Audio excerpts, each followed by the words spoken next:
우리는 지금 사순절을 보내고 있습니다. 사순절은 주일을 뺀 주일 전 40일을 말합니다. 이 사순절은 인류를 구원하시기 위해 당하신 예수님의 고난에 초점을 맞추고 예수님만을 생각하는 절기입니다. 예수님이 가신 희생의 길을 묵상하며 예수님이 가신 길을 나도 따르게 해달라고 기도하는 태도로 나아가야 합니다. 오늘은 갈라디아서 2장 20절을 통해서 우리가 과연 예수 그리스도를 믿는 것이 무엇인지, 신앙의 본질이 무엇인지 한번 생각해 보기를 원합니다. 여러분, 이 나라에서 하나님을 믿는 성도들 별로 없다라고 하지만, 많이 줄었다고 하지만 여전히 많습니다. 오늘 주일에도 하나님 앞에 예배하는 성도들 여전히 많습니다.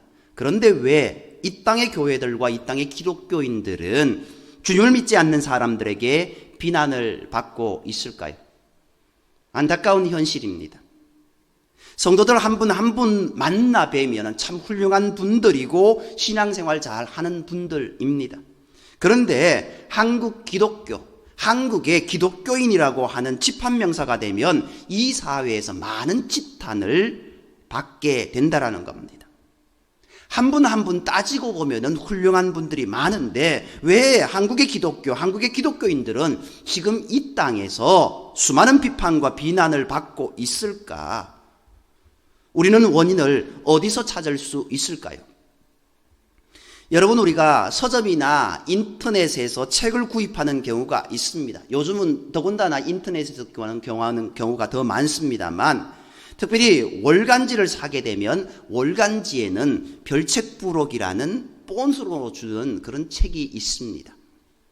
월간지의 본책이 본질이라고 하면은 그 본책을 샀을 때 함께 주는 별책부록은 보너스입니다. 그런데 별책부록을 받으면은 괜히 덤으로 받는 것 같은 기분이 들어서 참 좋습니다. 그런데 중요한 것은요, 별책부록이 보너스로 들어와도 아무리 좋아도 본책을 대신할 수 없다라는 겁니다. 신앙생활도 마찬가지입니다. 여러분 한번 마음으로 대답해 보시기 바랍니다. 예수님을 믿는다, 예수님이 나의 구원자라고 할 때 예수님의 어떤 점에 나는 주목하고 있는가? 예수님의 어떤 점을 주목해서 예수님을 믿고 있는가? 예수님께서 수많은 말씀을 하셨고 수많은 사역을 하셨습니다. 그럼 예수님의 다양한 말씀과 행적 중에 어떤 부분을 분명하게 붙잡고 있습니까? 제가 볼 때는 예수님을 구원자로 고백하는 성도들 중에 예수님의 모습의 본질보다는 예수님의 삶과 행적에서의 별책부록에 해당되는 그것을 붙잡고 있는 분이 많은 것을 보게 됩니다. 예를 들어서 예수님을 믿으면 그냥 돈을 많이 벌게 되고 복도 많이 받게 된다. 이것은 예수님을 믿는 본질이 아닙니다. 별책부록입니다. 예수님을 못 고치시는 병이 없으시다더라. 이것은 신앙의 별책부록입니다. 본질이 아닙니다. 예수님은 참 훌륭한 리더셨다. 리더십의 전형이시나 예수님의 모습의 별책부록입니다. 본질이 아닙니다. 그럼 우리가 예수님을 구원자로 믿는다라고 했을 때 예수님의 삶에서 반드시 붙잡아야 될 예수님의 사역의 본질, 그게 과연 무엇일까요? 예수님의 사역의 본질, 그 본질을 분명하게 붙잡고 평생 본질로 목숨을 걸었던 인물이 오늘 본문의 저자인 사도 바울입니다. 바울은 오늘 본문에서 자신의 삶을 결정짓고 예수님이라는 단어를 들었을 때 가장 예수님의 사역의 본질을 얼마나 분명하게 붙잡고 있는지를 우리에게 잘 알려주고 있습니다. 그런 의미에서 우리 2장 20절 우리 다 같이 한번 읽겠습니다. 갈라디아서 2장 20절 다 같이 한번 읽겠습니다. 함께 읽겠습니다. 내가 그리스도와 함께 십자가에 못 박혔나니 그런즉 이제는 내가 사는 것이 아니요 오직 내 안에 그리스도께서 사시는 것이다. 이제 내가 육체 가운데 사는 것은 나를 사랑하사 나를 위하여 자기 자신을 버리신 하나님의 아들을 믿는 믿음 안에서 사는 것이라. 아멘. 사도 바울이 이 갈라디아서 2장 20절 이 말씀을 중심으로 해서 우리가 예수님에 대해서 평생 붙잡아야 될 신앙의 본질 두 가지를 살펴보도록 하겠습니다. 먼저 예수님의 사역의 본질에 해당되는 첫 번째 중요한 본질은 예수님의 십자가입니다. 이것이 신앙의 본질입니다. 오늘 갈라디아서 2장 20절 말씀이 좀 긴 구절입니다. 한 절이 좀 길어요. 그런데 이 구절에서 가장 중요한 핵심 단어를 하나만 뽑으라고 한다면 십자가라는 단어입니다. 바울이 본문의 앞부분에서 말합니다. 내가 그리스도와 함께 십자가에 어떻다라고요? 못 박혔다라고 했습니다. 여러분, 바울이 저 고백을 하는 이유가 무엇일까요? 이런 고백을 하는 의미가 무엇일까요? 지금 바울은 분명 살아 있습니다. 그런데 내가 그리스도와 함께 십자가에 못 박혔다, 못 박혀 죽었다 고백합니다. 살아있는 사람이 죽었다는 표현을 쓰는 것을 우리가 어떻게 이해해야 할까요? 이 말씀에는 두 가지 뜻이 있습니다. 먼저 사도 바울은 내 인생의 주인은 나다. 내가 잘 되기 위해 내 인생을 살아가야겠다. 내 인생의 주관심, 초점이 나라는 인생의 모든 가치를 버렸다라는 겁니다. 이것이 첫 번째 의미입니다. 내 욕심대로, 내가 하고 싶은 대로, 내 희망대로, 내 바람대로 성취되는 것을, 내 인생의 목적으로 둔 모든 것을 버렸다는 겁니다. 나는 이제 그리스도와 함께 십자가에 못 박혔다. 내가 주인인 나의 삶을 죽였다, 포기했다, 이런 뜻입니다. 그러면 현재 살아있는 바울은 어떤 모습일까요? 자기 자신의 삶의 주인이라는 모습을 버렸습니다. 바울은 20절 중반에서 이렇게 고백합니다. 그런즉 이제는 내가 사는 것이 아니다. 내 인생의 주인을 나로 두고 사는 삶은 이미 죽었고 이제는 내 안에 주 예수 그리스도께서 사시는 삶을 살고 있다. 거듭났다. 이렇게 말하고 있는 겁니다. 여러분, 이게 아주 이중적인 의미가 있습니다. 겉으로 모든 사람이 보기에는 여전한 바울인데 사람은 바울이지만 속 사람이 바뀌었다라는 겁니다. 그전에는 속 사람의 주인이 나라고 여겼는데 이제 예수님을 다메섹 도산에서 만난 후에는 내 속 사람의 주인 바울이 아니라 예수님이시다. 다른 사람 보기에는 겉으로는 같은 바울이지만 차원이 다른 삶의 모습을 살아가고 있다. 이렇게 고백하고 있는 겁니다. 여기서 우리는 사도 바울이 무엇보다도 신앙의 가장 중요한 본질로 예수님의 십자가를 붙들고 있음을 알 수 있습니다. 여러분, 예수님의 십자가의 의미가 어떤 것이 있습니까? 예수님의 기도 속에서 알 수 있습니다. 내 뜻대로 마시고 아버지의 뜻대로. 이렇게 말씀하시고 예수님은 십자가를 지셨지 않습니까? 그 예수님께서 자신의 인간적인 모든 것을 다 내려놓고 오직 하나님의 뜻에만 순종하겠다. 이게 예수님의 십자가의 의미입니다. 오늘 바울도 마찬가지입니다. 바울의 대단한 명성과 학력과 신분과 로마 시민권 다 버리고 이제 예수님께서 십자가 앞에서 자신의 뜻을 내려놓고 하나님의 뜻만을 구했던 것처럼 나도 내 인생의 주인이 나라는 것을 다 내려놓고 예수님만 위에 살아가겠다. 이것이 오늘 갈라디아서 2장 20절의 핵심입니다. 그러니까 여러분, 우리가 신앙의 본질인 예수님을 붙잡는다, 예수님의 십자가를 붙잡는다 하는 의미가 바로 이런 뜻이 있다라는 겁니다. 한번 따라해 보시기 바랍니다. 내 안에 그리스도께서 사시는 것이라. 이제는 내 안에는 그리스도께서 사십니다. 아멘이십니까? 이게 십자가를 붙들고 사는 삶의 모습입니다. 그래서 여러분의 모습이 똑같은 사람인데 그 사람은 같아도 속 사람은 달라졌다. 이제는 내가 사는 것이 아니라 내 안에 예수님께서 사셔서 예수님께서 보시기 원하시는 것을 보고 예수님께서 듣기 원하는 것을 듣고 예수님께서 말씀하시기를 원하는 것을 내 입술을 통해 말하고 예수님께서 행하시기 원하시는 걸 내 발을 통해서, 내 손을 통해서 실천하는 사람, 이것이 신앙의 본질인 십자가를 붙잡고 살아가는 진정한 그리스도인의 삶이다라는 것입니다. 사도 바울의 다른 말씀에도 보면은 자신이 자랑할 만한 모든 것을 다 배설물로 여기고 오직 그리스도 예수를 표대로 삼아 살아가겠다, 이렇게 말했지 않습니까? 그래서 20절 중반 이후에 사도 바울 이렇게 말합니다.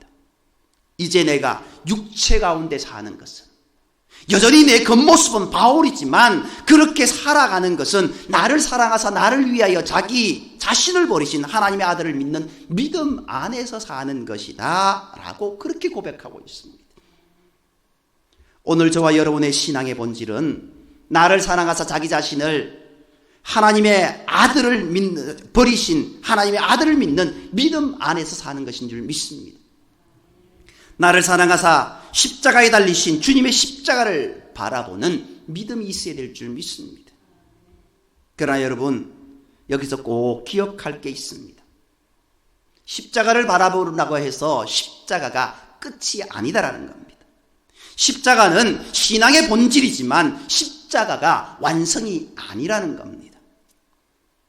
우리가 예수님이라는 단어를 들었을 때 제일 먼저 붙잡아야 될 본질은 십자가지만 십자가는 끝이 아닙니다. 십자가는 완성이 아닙니다. 또 하나의 위대한 신앙의 본질이 있다라는 겁니다. 십자가가 끝이 아니라 무엇으로 완성이 됩니까? 그게 바로 예수님의 부활입니다. 그래서 예수님의 삶에는 두 가지 본질, 첫 번째는 십자가, 두 번째는 부활이 있다라는 겁니다. 십자가는 완성이 아니고 부활로 완성이 됩니다. 그러면 이제부터 부활이라는 주제를 한번 생각해 보기를 원합니다. 십자가와 부활이 신앙의 본질이라고 말씀드렸는데 오늘 본문에 보면은요, 정말 신앙의 본질이라고 믿고 있는 그 믿음의 고백을 하는 바울의 고백 가운데 보면은요, 부활이라는 단어는 없습니다. 왜 그럴까요? 갈라디아서 2장 20절은 바울이 붙잡는 복음이 제일 잘 드러나는 본문인데도 부활이 없습니다. 그것을 이해하기 위해서는 당시의 갈라디아서가 어떤 배경에서 쓰여졌는가 하는 배경을 이해할 필요가 있습니다. 갈라디아 교회는 사도 바울이 개척한 교회였습니다. 튼튼하고 건강한 교회였는데 갈라디아 교회에 잘못된 가르침이 들어오게 됩니다. 그 가르침을 한마디로 말하면 율법주의였습니다. 예수님의 십자가를 믿는 믿음만으로는 구원받기에는 충분하지 않고 예수님의 십자가도 믿고 율법도 지켜야 된다. 절기도 지키고 할례도 지키고 율법의 조항들을 지키고, 그래서 이 두 가지가 합해져야 구원이 완성된다. 온전한 구원이 이루어진다. 이것이 잘못된 교리였습니다. 여러분, 이렇게 두 가지가 강조되면 어떻게 될까요? 예수님의 십자가는 약해질 수밖에 없습니다. 왜 그럴까요? 십자가를 믿는 믿음은 눈에 안 보입니다. 그런데 율법을 지키는 것은 눈에 보입니다. 눈에 보이는 율법이 더 강조되다 보니까 예수님의 십자가 복음, 그것을 믿는 믿음, 그 복음이 점점 약해지더라는 겁니다. 그것이 당시 갈라디아 교회의 문제였습니다. 그래서 이 문제를 알고 오늘 본문에서 사도 바울은 부활이 중요하지 않다는 게 아니라 십자가 중심의 복음, 예수 그리스도께서 십자가에서 나를 위해 죽으셨다는 이 대속의 복음, 그 온전한 믿음만 있으면 구원받는 것이지 율법의 계명과 절기와 할례를 받는 것은 구원의 조건이 아니다. 그걸 강조하기 위해서 십자가만 강조했던 것입니다. 그렇습니다. 성경을 관통하는 예수님의 사건의 가장 중요한 두 가지는 십자가 그리고 부활입니다. 여러분, 십자가는 과연 어떤 의미일까요? 십자가에는 이런 면이 있습니다. 우리는 다 죄를 안 짓고 살 수 없습니다. 죄로부터 다 해방을 받아야 구원을 받는데 우리는 죄를 안 짓고 살 수 없다는 겁니다. 이게 우리의 고민이 아닙니까? 죄인인 우리는 천국에 갈 수 없습니다. 이게 우리 인간이 가진 적나라한 실존적인 모습입니다. 그래서 예수님께서 이 땅에 오셨습니다.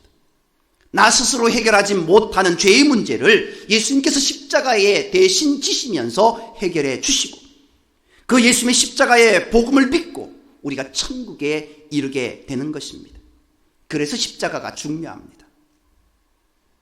그러면 왜 부활이 신앙의 두 번째 본질일까요? 여러분, 요즘에 하나님 믿으세요, 예수 믿으세요 하면은 많은 사람들이 이렇게 말합니다.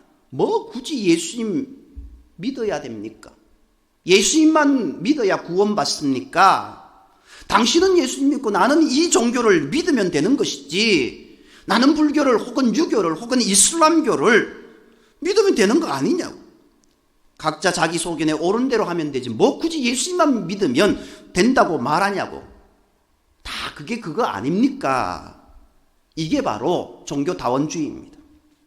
여러분 꼭 구분하시기 바랍니다. 예수님이나 스가본이나 마호메트나 공자나 다 세계 사람들이 인정하는 훌륭한 종교자의 창시자요 성인입니다. 그러나 예수님은 그들과 차원이 다릅니다. 왜요? 예수님은 부활하셨기 때문입니다. 여러분, 우리가 예수님을 구원자라고 부르는 이유가 여기 있습니다. 예수님께서 어떻게 죄의 문제를 해결해 주셨습니까? 이 점을 빌립보서에서는 아주 명확하게 이야기하고 있습니다. 빌립보서 2장 6절 7절 말씀을 보면 예수님은 근본 하나님의 본체셨다. 그런데 7절 말씀에 자기를 비워서 사람과 같이 되셨다. 그 예수님의 원래 자리는 하나님과 함께 있는 자리였는데 우리를 구원하기 위해서 이 땅에 내려오셨다는 겁니다. 그러니까 예수님을 믿어서 구원 얻는 이유는, 근거는 예수님은 원래 죄 없으신 분이십니다. 그런데 우리를 위해 이 땅에 내려오셔서 우리의 죄를 위해 십자가를 지셨다라는 겁니다. 그리고 3일 만에 부활하셨습니다. 예수님이 우리의 구원자라는 가장 중요한 근거가 뭡니까? 그게 바로 부활입니다. 어떤 인간도 죽음의 권세를 이기고 부활할 수 없습니다. 십자가에 죽는 것, 인간이 죽는다는 사실은 모든 인간에게 숙명적인 것입니다. 죽음을 딛고 부활한 분은 예수님밖에 없습니다. 그렇기에 예수님은 우리의 구원자가 되시는 겁니다. 오늘 본문은 아니지만 사도 바울은 고린도전서에서 이 점을 분명하게 말하고 있습니다. 고린도전서 5장의 말씀, 그리스도께서 만일 다시 살아나지 못하셨으면 우리가 전파하는 것이 헛것이다. 우리의 믿음도 헛것이다. 예수 믿어 구원 얻는 게 다 헛것이다. 그러나 이제 그리스도께서 죽은 자 가운데서 다시 살아나서 부활하셔서 잠자는 자들의 첫 열매가 되셨다라고 그렇게 선언하고 있습니다. 우리가 목숨을 걸고 붙잡아야 될 신앙의 본질 두 가지. 첫 번째, 십자가입니다. 그런데 십자가는 완성이 아닙니다. 십자가를 믿고 우리가 구원받을 수 있는 이유는 예수님께서 부활하셨기 때문입니다. 십자가와 부활, 이 두 가지가 우리가 반드시 붙잡아야 될 신앙의 두 가지 본질입니다. 예수님께서 부활하셨기에 십자가가 승리의 상징인 겁니다. 그냥 예수님께서 죽으심으로 끝나셨다면 십자가에 달리신 그분은 십자가라고 하는 저주의 형틀에 죽은 한 인간일 수밖에 없습니다. 그러나 예수님께서 십자가를 딛고 부활하셨기 때문에, 그래서 예수님은 우리의 구원자가 될 수 있습니다. 그래서 십자가가 부활로 완성되기 때문에 능력일 수 있는 겁니다. 우리가 잘 아는 고린도전서 1장 18절 말씀입니다. 십자가의 도가 멸망하는 자들에게는 미련한 것이요 구원을 받는 우리에게는 무엇입니까? 하나님의 능력이라고 그렇게 외치고 있습니다. 십자가가 하나님의 능력입니다. 왜요? 예수님께서 십자가를 딛고 부활하셨기 때문에. 그래서 여러분 꼭 기억하시고 앞으로도 예수님이 나의 구원자다 하는 가장 중요한 고백을 하실 때 한쪽에는 십자가를, 한쪽에는 부활을, 가장 기본적인 것 같지만 가장 본질적인 이 두 가지를 분명히 붙잡고 믿음 생활 잘 하시기 바랍니다. 이제 우리가 그러면 이 두 가지를 믿는다라고 할 때 삶에서 어떤 모습으로 신앙생활을 해야 될까? 이제 마지막 우리의 결단을 한번 생각해 보겠습니다. 한번 저를 따라해 보시기 바랍니다. 십자가는 쉼표요, 부활은 마침표다. 십자가는 쉼표고 부활은 마침표입니다. 이거 꼭 기억하시기 바랍니다. 어느 교회에 아주 열심히 신앙생활하는 부부가 있었습니다. 이 부부가 택배 일을 하는데 택배 일이 얼마나 고단하고 힘듭니까? 무거운 것 들었다 내렸다 정말 고층까지 올려야 되고 그걸 이제 하는 게 너무 힘듭니다. 그럼에도 불구하고 그 일을 잘 감당하고 또 신앙생활 열심히 했습니다. 하루는 물건을 하차해서 일을 하고 있는데 안타깝게도 다른 차가 그분들이 하차해서 작업하는 걸 모르고 졸음운전하셨는지 교통사고를 크게 냈습니다. 아무런 준비 없이 하차 작업을 하고 있는데 갑자기 큰 차가 들이박으니까 큰 사고가 난 겁니다. 안타깝게도 현장에 있던 일하던 부부 중에 아내 되시는 분이 사고로 그만 목숨을 잃고 말았습니다. 그 남편 집사님이 얼마나 마음의 상심이 크셨겠습니까? 정말로 갑작스럽고 아무런 준비 없이 사랑하는 아내의 죽음을 현실에서 마주하게 된 남편, 그 상실감 얼마나 큰지 모릅니다. 남편 집사님이 아내를 잃고 상처를 받은 그분에게 좀 지난 이후에 교구 목사님께서 신방을 가게 되셨답니다. 그래서 이제 위로도 해드리고 기도도 해드리고 갔는데 일이 다 마무리돼서 신방을 간 목사님께서 오히려 남편 집사님의 이런저런 이야기를 듣는데 너무 은혜가 되어서 이것을 이메일로 정리해서 담임 목사님께 이렇게 보고했다는 겁니다. 아내를 잃었던 남편 집사님의 마음을 이렇게 전했습니다. 요약을 해보면은요, 처음에는 사고로 아내를 잃은 남편 마음에 너무 분하고 원통한 마음이 들어서 보험회사 측에 아예 이렇게 말을 했답니다. 난 가해자 얼굴도 보기 싫다. 그 사람들하고 얼굴도 보기 싫으니까 알아서 보험 처리하고 만나지도 않겠다. 이렇게 이야기했답니다. 충분히 이해가지 않습니까? 그런데 이분이 하나님을 잘 믿는 분이라 자꾸 마음에 이런 생각이 들더라는 겁니다. 뜻밖의 사고지만 너무 안타깝지만 네가 기독교인이라면, 네가 나를 따른다면 가해자를 용서해야 되지 않겠느냐, 그런 마음이 자꾸 들더라는 겁니다. 그리고 기독교인답게 살아가는 게 필요하다, 자꾸 그런 생각이 나더라는 겁니다. 그래서 너무너무 인간적으로 만나기 싫었는데 큰 결심과 기도를 하고 가해자 측 사고 낸 그분들을 만나게 되었다는 겁니다. 그래서 주중에 가해자들을 만나 보니까 젊은 부부가 장모님을 모시고 살아가는데 참 힘들고 어려운 형편에 있는 분이라는 겁니다. 막상 또 만나니까 마음이 짠하고 마음이 아프고 그렇더랍니다.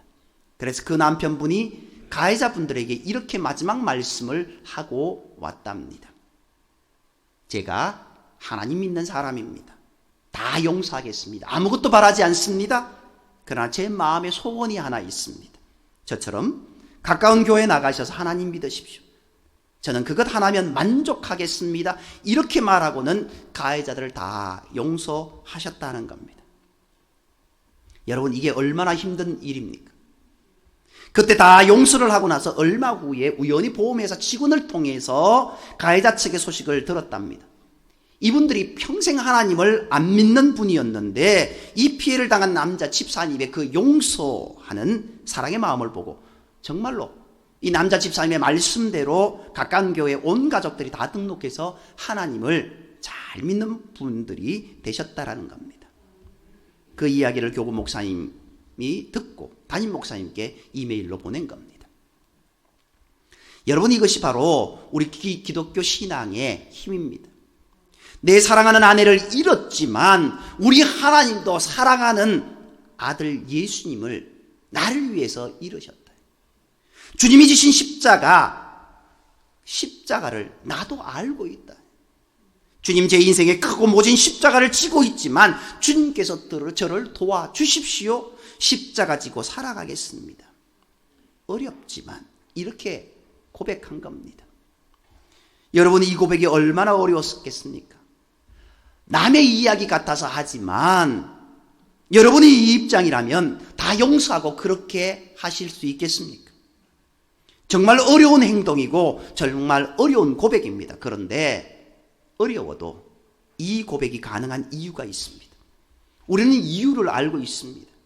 그것은 예수님의 삶에서 십자가가 끝이 아니라 십자가가 부활로 이루어지고 있기 때문입니다. 십자가는 쉼표요, 부활이 마침표입니다. 여러분, 십자가가 끝이 아닙니다. 힘들고 어렵고 고통스러운 것, 십자가와 같은 삶의 고통을 당하는 것 참 힘든 일입니다. 우리 모두는 지금 어려움을 겪어 나가고 있습니다. 하나님을 잘 믿는 사람이나 하나님을 믿지 않는 사람이나 다 마찬가지 인생의 모진 십자가와 같은 고통을 겪고 있다는 것 부정할 수 없는 사실입니다.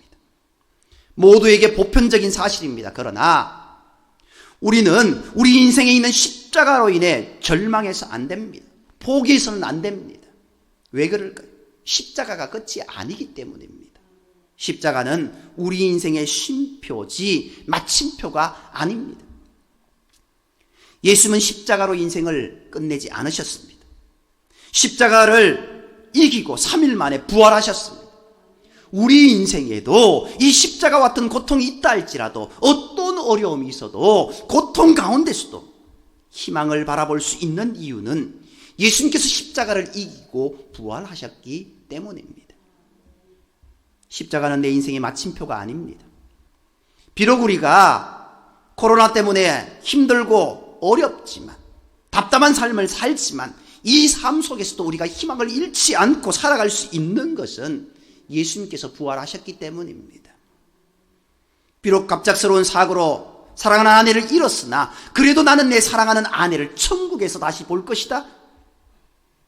그런 부활의 첫 열매가 되신 예수님처럼 내 사랑하는 아내도 부활했고 나도 언젠가 부활하여 천국에서 내 사랑하는 아내를 다시 볼 것이니 지금은 그립고 지금은 마음이 아파도 힘들어도 그 순간까지 부활의 믿음으로 내가 참으리라.